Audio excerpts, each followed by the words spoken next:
شعبان اسلامی کیلنڈر کا 8واں مہینہ ہے اور اسلامی روایات میں اس کی خاص اہمیت ہے۔ یہاں اس کے اہم پہلوؤں کا اردو میں خلاصہ پیش کیا گیا ہے۔ رمضان کی تیاری۔ شعبان کو عام طور پر رمضان المبارک کے مہینے کی تیاری کا مہینہ سمجھا جاتا ہے۔ یہ مسلمانوں کے لیے اپنی عبادات جیسے کہ روزے اور نمازوں میں اضافہ کرنے کا وقت ہے تاکہ وہ رمضان کی گہری عقیدت کے لیے روحانی طور پر تیار ہو سکیں۔ نبی کریم صلی اللہ علیہ وسلم کی سنت۔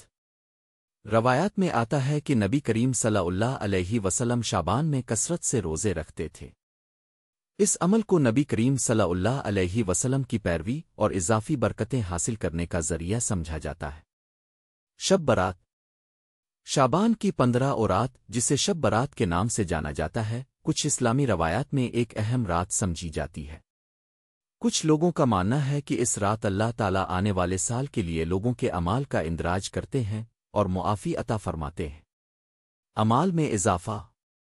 عام طور پر شعبان نیک اعمال میں اضافہ کرنے، معافی مانگنے اور اللہ تعالیٰ کے ساتھ اپنے تعلق کو مضبوط کرنے کا وقت ہے۔ مختصرہ شعبان عام مہینوں اور رمضان المبارک کے بابرکت مہینے کے درمیان ایک روحانی پل کا کام کرتا ہے جو مسلمانوں کو اپنی عقیدت کو بڑھانے کی ترغیب دیتا ہے۔ اس موضوع پر بہت سے علماء کرام کے بیانات یوٹیوب پر موجود ہیں، جیسے کہ مولانا طارق جمیل صاحب اور ڈاکٹر فرحت ہاشمی صاحبہ وغیرہ۔